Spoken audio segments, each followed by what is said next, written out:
안녕하십니까? 지혜의 숲, 깊이 있는 역사와 문화 이야기를 나누는 시간입니다. 우리가 평생을 땀 흘려 일하며 모아온 돈은 노후의 든든한 버팀목이 되어야 마땅합니다. 하지만 때로는 그 소중한 자산이 오히려 족쇄가 되어 정부 혜택을 줄이고 삶을 더 곤궁하게 만드는 예기치 못한 함정이 되기도 합니다. 오늘 이 이야기에 귀 기울여 주시고 좋아요와 구독으로 저희 채널을 응원해 주시는 여러분의 작은 클릭 한 번이 이 정보가 꼭 필요한 우리 이웃과 교민사회의 누군가에게는 큰 도움이 될 수 있습니다. 여러분의 가정에 늘 평안이 깃들기를 바라며 오늘의 이야기를 시작하겠습니다. 특히 미국에 거주하시는 한인 시니어분들에게 사회보장연금, 즉 소셜 시큐리티는 매달의 생활을 가능하게 하는 생명줄과도 같습니다. 그런데 정말 사소하게 그저 은행 통장 하나를 만들었을 뿐인데 매달 받던 연금이 줄어들거나 다른 중요한 공공 혜택이 중단되는 안타까운 일들이 발생하고 있습니다. 만약 이 사실을 조금만 더 일찍 알았더라면 평생을 바쳐 모은 돈이 노년의 발목을 잡는 일은 피할 수 있었을 텐데 말입니다. 첫 번째 사례는 뉴저지에 거주하시는 72살의 이정의 어르신 이야기입니다. 은퇴 후 생활비에 조금이라도 보탬이 될까 싶어 이 어르신은 이율이 조금 더 높은 예금 계좌를 개설했습니다. 평생 아껴 모은 목돈 몇천 달러를 넣어두면 푼돈이라도 이자가 붙지 않겠냐는 소박한 생각이었습니다. 하지만 1년 뒤 세금 보고를 하던 어르신은 청천벽력 같은 사실을 마주하게 됩니다. 예금 계좌에서 발생한 이자 소득이 추가되면서 어르신의 연간 총소득이 높아졌고 이로 인해 사회보장연금의 과세 구간이 변경된 것입니다. 결국 연금에서 세금으로 공제되는 금액이 예전보다 훨씬 커졌고 매달 통장에 들어오는 실수령액은 눈에 띄게 줄어들었습니다. 이자는 조금 늘었을지 모르나 그 대가로 연금 소득에 붙는 세금이 더 크게 늘어난 그야말로 배보다 배꼽이 더 큰 상황이 된 것입니다. 평생 모은 돈이 노후를 돕기는커녕 오히려 혜택을 깎아 먹는 결과가 되어버렸습니다.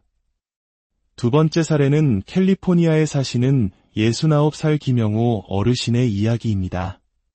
김 어르신은 미국 생활이 길지 않아 사회보장연금 외에 저소득층을 위한 의료보험인 메디케이드와 약값 보조 혜택에 의지해 생활하고 계셨습니다.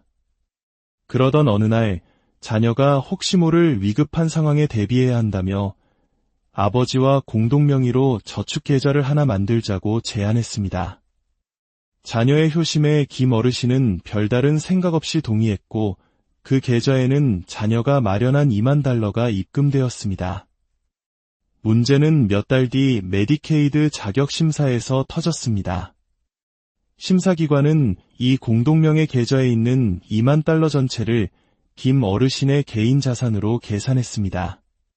공동명의 계좌는 그 돈의 출처가 누구인지와 상관없이 명의자 모두의 자산으로 간주될 수 있다는 규정을 몰랐던 것입니다.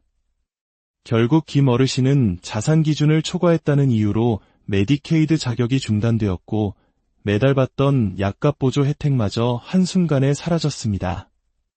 그동안 거의 무료로 받던 고혈압약과 당뇨 약값이 한 달에 수백 달러로 불어나자 어르신의 생활은 하루아침에 벼랑 끝으로 내몰렸습니다. 세 번째 사례는 플로리다에 거주하시는 75살 박순자 어르신의 경우입니다.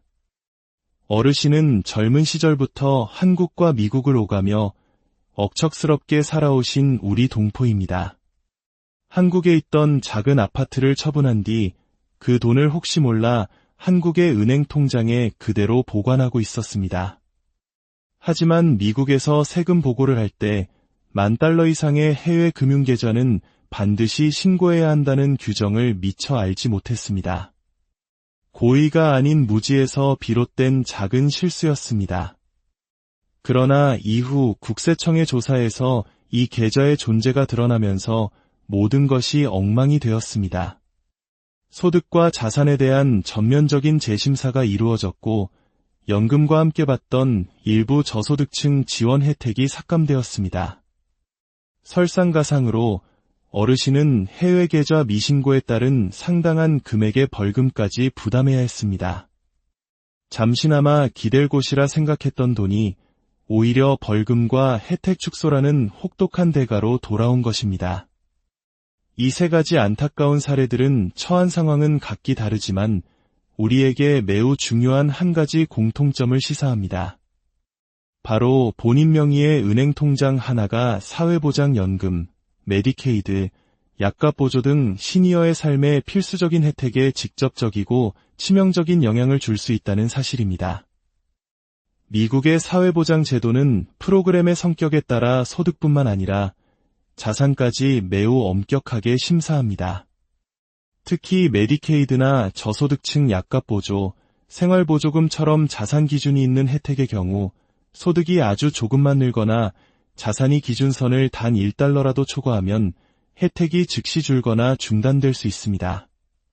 사회보장연금 자체는 자산 기준이 없지만 앞서 본 이정의 어르신의 사례처럼 은행이자나 배당금으로 인해 총소득이 늘어나면 연금에 부과되는 세금이 증가하여 실수령액이 줄어드는 결과를 낳습니다. 문제는 이러한 소득 및 자산의 증가가 우리가 예상치 못한 너무나 쉬운 경로를 통해 발생한다는 점입니다. 이자 소득은 연방소득세 보고에 그대로 반영되어 연금과세의 기준이 됩니다. 자녀가 만약을 위해 만들어준 공동명의 계좌는 내 돈이 아님에도 불구하고 온전히 나의 자산으로 계산될 수 있습니다. 그렇다면 우리의 소중한 노후 자금과 혜택을 이러한 함정들로부터 지키기 위해 무엇을 해야 할까요? 첫째, 새로운 은행 계좌를 만들거나 금융상품에 가입하기 전에 그 결정이 현재 내가 받고 있는 혜택에 어떤 영향을 미칠 수 있는지 반드시 여러 번 확인해야 합니다. 은행 직원은 친절하게 상품을 설명해 줄 뿐 여러분의 복지 혜택까지 고려해주지 않습니다. 둘째, 메디케이드처럼 자산 기준이 있는 혜택을 받고 있다면 계좌 명의에 특히 신중해야 합니다. 자녀와의 공동명의 계좌는 정말로 필요한 경우에만 최소한의 금액으로 개설하고 그 금액이 자산 기준에 영향을 미치지 않는지 철저히 관리해야 합니다. 셋째, 한국을 포함한 해외에 금융계좌나 부동산을 보유하고 있다면 미국 세금 보고 시 반드시 정직하게 신고해야 합니다. 신고를 누락하면 벌금은 물론 모든 혜택에 대한 재심사로 이어져 더 큰 어려움을 겪을 수 있습니다. 넷째, 재정 상황에 조금이라도 변화가 생겼다면 주저하지 말고 즉시 사회보장국이나 지역복지국 또는 노인법 전문 변호사와 상담하여 최선의 대안을 찾는 것이 현명합니다. 평생을 바쳐 모은 돈이 나의 노후를 지켜주는 방패가 될지 아니면 나의 발목을 잡는 족쇄가 될지는 아주 작은 선택에서 갈립니다. 이자 몇 푼을 더 받으려 만든 통장, 가족의 편의를 위해 만든 공동계좌, 무심코 한국에 남겨둔 예금 모두가 내 삶의 기반이 되는 혜택을 송두리째 바꿀 수 있습니다. 혜택은 한번 줄어들거나 끊기면 다시 회복하는데 아주 오랜 시간이 걸리고 그 과정에서 우리의 삶은 속수무책으로 어려워질 수 있습니다. 돈을 모으는 것도 중요하지만 그 돈을 어떻게 보관하고 관리하느냐가 평안한 노후를 결정짓는다는 사실을 반드시 기억해야 합니다. 내가 현재 누리고 있는 소중한 혜택들을 지키기 위해서는 통장 하나를 만들 때조차 신중하게 접근하고 관련 제도와 규정을 정확히 이해한 상태에서 결정하는 지혜가 필요합니다. 오늘 이 이야기가 여러분과 여러분 가족의 평안한 노후를 준비하는데 작은 등불이 되기를 진심으로 바랍니다. 감사합니다.